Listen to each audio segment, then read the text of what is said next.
Gillingham versus Wigan Athletic is a game reaped in history. The first fixture goes back to the 27th of November in 1982 when the first teams met and Gillingham played Wigan Athletic and lost 2-0 in Division 3. Over the course of history, Gillingham have won 14 games, drawn 7... Sorry, my phone's ringing. I'll be right back. Hello? Oh, Mr. Scally. How are you? Yes, I'm doing a video on the history of Gillingham versus Wigan Athletic. Quite a comprehensive history. Yeah? You don't want to know about the history? What are you saying? Just show them that goal. Okay, sorry. Okay, you demand it. Fine. I thought people would care about the history. Okay, fine. Well, okay. Well, I'll see you later. Bye. Ooh. Mr. Scally's not very happy there. Let's just show the goal. You know what I mean. Lewis, who engineered the Gillingham equaliser. Gooden. And that is a good one. Oh, it's a header in from Andy Thompson. Yet again, it's a substitute. And surely Gillingham aren't going to throw this one away. Their chairman celebrates. He's been to hell and back in this game, as have the players.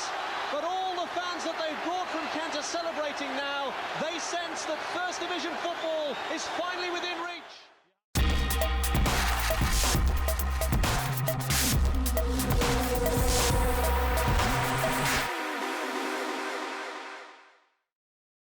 So hi guys, welcome to German Gills for all things Gills from Germany. So yeah, another video on Thursday, and if you checked my tweet recently, I'm going to be trying to do this every Thursday. Work's been getting on top of me a bit recently, and I can commit to maybe one video like this a week. So every Thursday is a day I've chosen where I will review the week, where I look forward to the week ahead, and basically give a whole review and a preview of what's to come.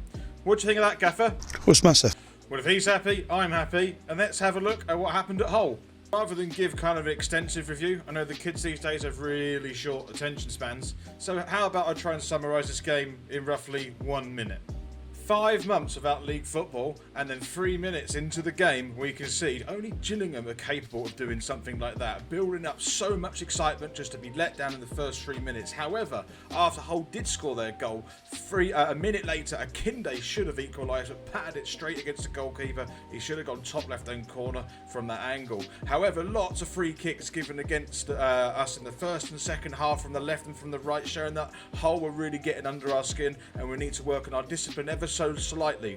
But they were looking stronger Hull, but we did match them in a very dull game, and the only really thing that they took were their chances. We had maybe 2 chances each. They took 2 of them. We didn't take any of them. Gills really never got going apart from the first 10 minutes of the second half, but it was a really boring opening game and no one really looked fully gelled, but there were some glimmers of hope and class that were being exposed at times, so there is something to look forward to, and I do think this team will gel together. But Hull City losing 2-0, not the greatest start, and I was very disappointed.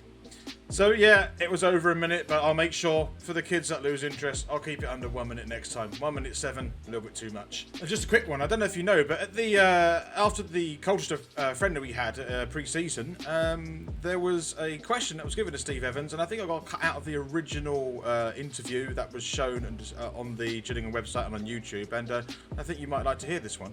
Yeah, Steve, at the half-time of the Coventry game, a lot of the players were saying that you punched them quite a lot, and I just wanted to know, is that true, and how many they got? Yes, we did. Some of the players obviously got 45 or 60 and occasional 190, but Steve Evans there taking the Neil Warnock approach, so I'm sure the players responded well to that, and I'm sure they have to get used to that as well. But yeah, I'm on board. Okay, so on to the Coventry game in the League Cup second round. Unfortunately, I couldn't watch this. The Carabao Cup had decided that they're not going to stream this game abroad, only in the UK and Northern Ireland. So obviously, I couldn't get hold of this game, and yeah, that was a bit annoying. I could listen to it on the radio. I could have. My VPN wasn't working as well as it was last time for the Southend fixture, so I thought, sod it, I'm not going to pay 10 quid just to watch this. But I can do a little bit of review now of some of the things that I've seen in the highlight reel, and let's go switch over to the big view here, and I've got 3 clips from the game that I'd like to show you. Firstly, I just want to show you this one. This is the tackle that was on Stuart O'Keefe, and just going to play it now. I think it's going to happen about now. Yeah, pretty nasty tackle. I mean, as the commentator's saying there, does not look good, and obviously Stuart O'Keefe was in a lot of pain, and as you can see the stretch there as well. I'm still not quite sure how long he's likely to be out for. I might have missed some news about that, but terrible challenge. Arguably, I mean, the player didn't probably mean to do this, but I think it was just a tang the legs. I mean, it's one of those where I think the referee would either give a yellow or a red, and I think based on the injury that was, you know, that happened, I think that you know, more likely to be a red card, but hey, referee gave a yellow at the end of the day. But I really wish Stuart O'Keefe well. It's a shame we lost both our captains now, so we've lost a little bit of the midfield, but that's a real problem, and hopefully we can still power through, and with what we've got in our Finn squad, we can still pull off a good result against Wigan. Anyway, that was the first clip I wanted to show you. I wasn't too impressed with the tackle, however, yeah, it happened, and you know, even the Coventry City Twitter was saying, all the best Stuart O'Keefe. So that was really nice of Coventry City to tweet that, and a lot of their fans were also saying the same thing as well. So the second one I wanted to show you was, look at this penalty. Talk about confidence in the 94th minute. Graham, look at this. Absolutely smacked it at the top left-hand corner. That takes confidence, real confidence, just to do something like that. I was well impressed with the penalty once I saw this, because Gillingham, you know, we have a bit of a history of penalties, but that was absolutely brilliant. Top left-hand corner, absolutely smashed it. So hopefully, if we get any more penalties this season, we have more of that. And the last one I wanted to show you, just thought this was quite funny. We just signed this player, and this is what he can do from the penalty spot as well. Eccles. Here he comes. Top quality penalty. And he's just signed for us as well. So he just played against us, now he's signed for us. So that's pretty good, isn't it? Turns out he's a good youngster, and Coventry City was saying, you know, a lot of the fans saying, yeah, he'll be on the bench, but occasionally make the first team in the Championship. So he's getting a good run out in League One, and hopefully we've got a bit more padding in the midfield, and it'll be nice to see what he can do. So I'm really excited to see how Eccles fits into the team, and hopefully you can add a lot more depth and a lot more flavour to our increase in squad size. But overall, yeah, I'm pretty happy with the win over Coventry. It's nice that we won a penalty shootout. That doesn't happen often, I know that. But yeah, so we're good into the third round, and hopefully we get, what is it, Wolves or Stoke are the other two that we're going to get. So let's go back to my full webcam. There we go. Yeah, that's better. Hi. Yeah, so we're either going to get Wolves or Stoke. Who do I want? I probably would want to play Stoke. We have a better chance of winning, and I think I also think there's a lot of history in that game as well. It'd be nice to play Stoke again, and you know, they didn't have a great season last season, so hopefully we, you know, if we do get them, it'd be nice to play them and get one over them to go into the fourth round. Still, to get to the third round of the League Cup, not to be sniffed at. You know, we battled hard against Coventry. We stayed in the game, stayed at 1-0 down, and we didn't concede another. I mean, Coventry were a little bit unlucky, but they weren't finishing their chances, unlike Hull City were. And we took our chance right at the end, put the ball in from Jackson, won the penalty, put it at the top corner, and then got through on penalties. So overall, pretty pleased with the Coventry City result, and happy that we're through to the third round. And I'm looking forward to the draw as well. So if we do happen to beat Wolves or Stoke, to see who we get. It'd be nice to get a Premier League team. But yeah, pretty pleased that we're through to the third round.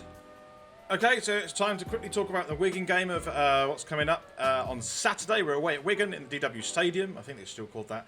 And obviously Wigan have had a bit of a treacherous history, or recent history, with the whole scandal in this guy from the Philippines who bet on them to get relegated, then tried to put them in administration, and then so on and so forth. And a very terrible thing to happen to a club's effectively finished mid-table in the Championship, but now in League One.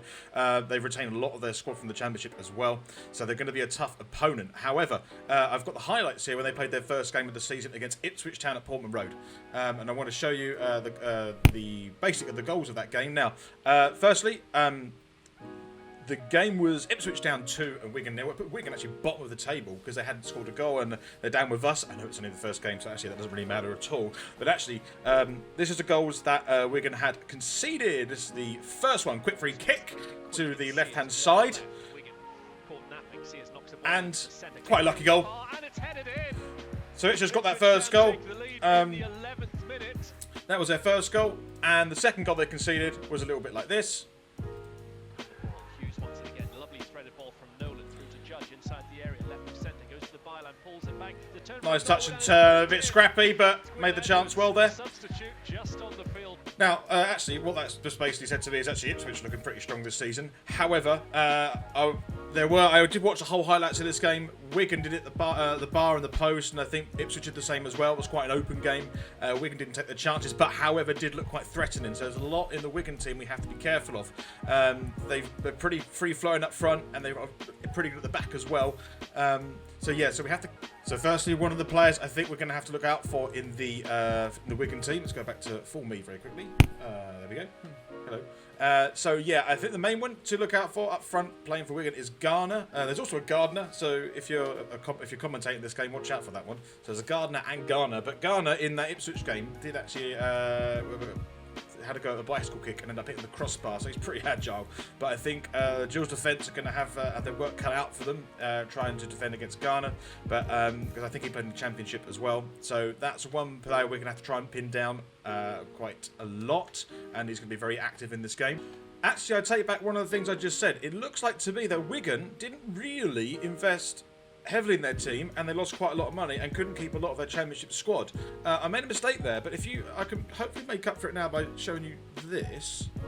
So these are the transfers and arrivals that happened for Wigan this just over the summer. You'll notice a lot of the players have come from either their under-18 setup or their under-23 setup. So it looks a little bit like what Bolton experienced last season.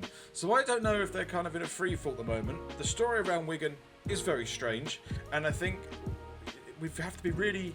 It'd be really interesting to see how this develops over time. So there's a lot of players there that have come from the under-23s and the under-18 squad. So hopefully we can use that in our advantage on Saturday at the DW Stadium. They're playing at home. Not that really home and away matters too much at the moment, but I think that we hopefully can use some of our experience in our team. Although we also do have a young squad, but they haven't been, they haven't come up from our youth system. Many of them, but most of them have come down from a division to play in League One football. So hopefully there's a little bit of experience there we can add onto the pitch. And I think if we play to the best of our ability and get the ball down and play some good football, try and avoid the long ball, I think we'd have a really good chance to get a result against Wigan. Firstly, I hope we score, because we didn't score in our first game, but I think we'll get a couple of goals.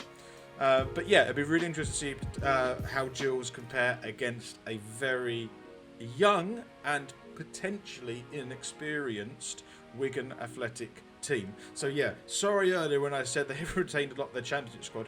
It looks like to me that wasn't the case. Correct me if I'm wrong, and any Wigan fans, correct me if I'm wrong as well. So finally, I just want to have a prediction of what I think will happen on the weekend. Let's go back to full me again. Here we go.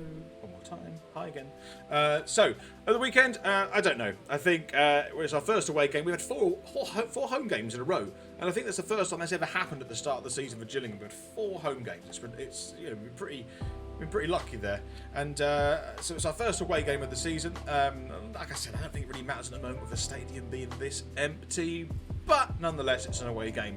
So hopefully we can get our first away points on the board. We've played 2 ex-Championship squads in a row. But I think this Wigan game, if it is this young, experienced squad, and they're much weakened from last season, I would go as far to say, judged on my instinct, I think actually we are going to win this like Ipswich did, 2-0. I think we're going to go over 2-0 victory. I haven't got much to base it on. I know our squad's pretty thin at the moment, a couple of injuries, but hopefully with Eccles joining the squad, filling up that midfield, and Jackson being back as well, playing a league fixture, I think we have a lot more depth on the left and the right midfield, and we have something now in the midfield to work with. I just hope that some of our strikers can get their names on the score sheet and get their league goals under their belt. But I'm going to go with a 2-0 victory. So thank you very much for watching. On Saturday, I'll be watching the game live. I actually wasn't meant to be watching the game live. I was actually meant to be in South Holland on a small trip away. However, the COVID-19 thing has labelled, or the German the Bundesgesamt has labelled South Holland as a high-risk area, so we had to cancel our trip. So as a result, I'll be watching the Wigan game, so that means I'll be able to give you the live reaction video like I did for the whole City game. So look out for that, and thank you for watching. Donnerstag Gills! Oh, shall we play that again? Go on. Now from the end of extra time, and it's still too close to call. Lewis, who engineered the Gillingham equaliser. Gooden, and that is a good one. Oh, it's a header in from Andy Thompson.